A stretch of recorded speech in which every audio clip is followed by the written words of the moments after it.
Hello, and welcome back to Coffee and Conversations. Our goal is to create transparency in the world of real estate and to expose the hidden nuances that are typically only privy for agents and brokers. Today, my guest is Raymond Dominguez. Hi, Raymond. Hello. Before we get started, can you tell everyone a little bit about yourself? Sure. My name is Raymond. I am the manager of the Engel Völkers shop on Montana Avenue here in Santa Monica. I have been with the brokerage for about 10 years and have been managing it for about 5. Along with real estate, broker services, I also do a little bit of investing and development and am active in the arts community of Los Angeles. How long have you been investing yourself? Well, like a lot of people, I was bit by the real estate bug early on, and I acquired my first property when I was still in college, about the age of 21. And you're also my very good friend, too. Yes. We, over the years, I've enjoyed working with you on deals and also getting to know you outside of deals. And you also lead a pretty large team as well. It's a pretty decent sized team. It's about 22 agents, 5 of which operate both as a support mechanism as well as being their own independent agents. Everybody in our office, including support, is also a licensed agent. Can you tell us what you're experiencing right now in the market with your agents and with yourself? With my agents, I've been focusing on keeping everybody engaged. It's a strange time, as we all know, and it's a time where it's really difficult to predict what you should and shouldn't be doing. And so we're focusing on having everybody in the shop maintain their relationships and double down on our relationships. We're checking in with our clients regularly. We're making at least 5 calls a day. We're asking about the kids. We're asking about the parents. We're really integrating ourselves into the fabric of our communities and finding out how we can help. We're not just advisors when it comes to real estate.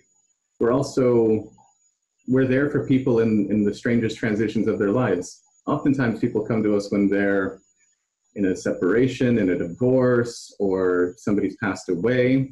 So we've become a part of their solution team. And this is a time where we have to really focus on helping them, our clients, find solutions.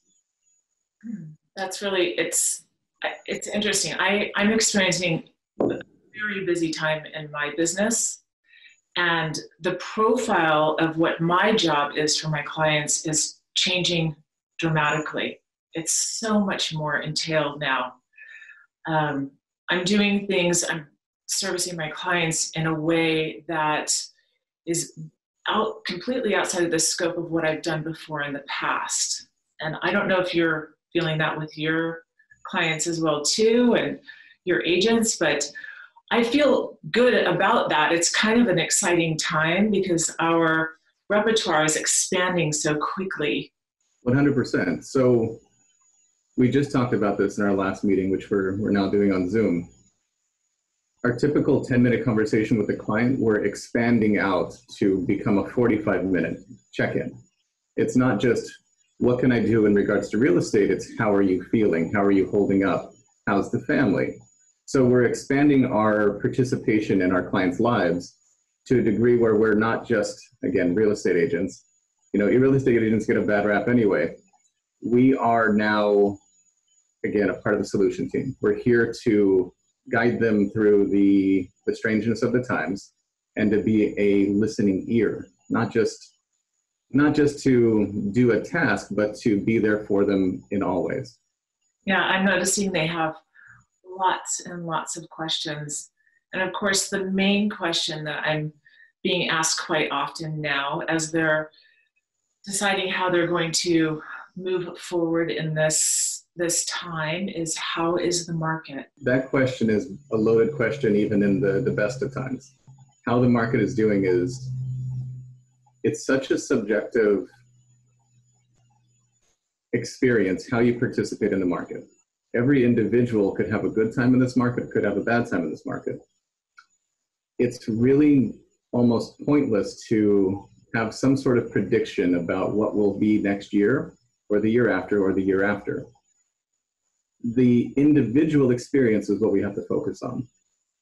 It may be the right time to buy for an individual, based on their needs, based on their family's needs. It may be the right time to sell based on the individual, based on their individual needs for cash, their individual goals.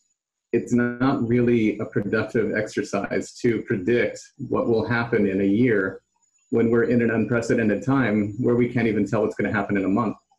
You know, to lean heavily on predictions, I mean, no matter where it comes from, whatever the source, whatever the media outlet, it's futile. It's not going to bear a lot of fruit. We have to really dig in and find out our clients' individual goals and individual desired outcomes before we advise them in any capacity.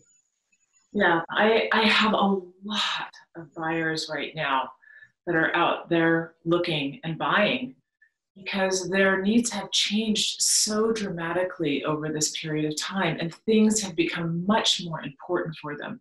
Their home offices, a gym in home.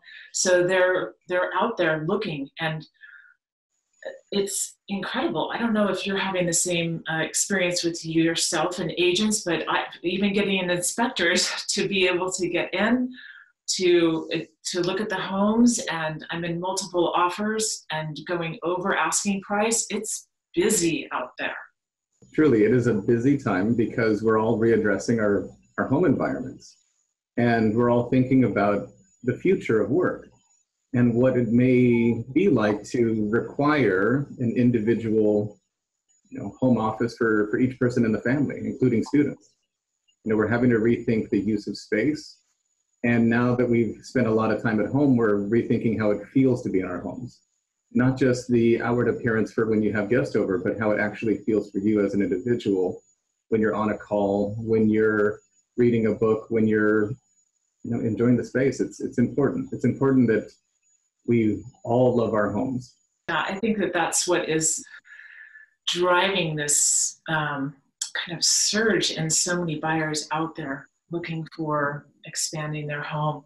Like you said, having garden space is, for me, I never even really enjoyed my garden space as much as I have now. I built in a whole new front, gorgeous garden, vegetable garden and flowers. And it's a new way, it's a new life. I'm loving it. And I think that's what we're seeing with our clients, is that they're recognizing how important a home is for them. Well, outdoor space has always been an important commodity, but now, with more than ever, we realize that could be our only respite from something like this, is to be in a garden, to be planting your own vegetables, to be in the outdoors, in the sun.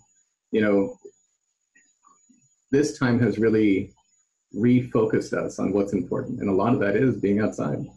I'm going to ask you one last question here. What advice are you giving your brokers as they're moving forward with their clients? What is the most important thing that you feel that they need to be focusing on? Same thing as always. It's a relationship business. We have to focus on our relationships.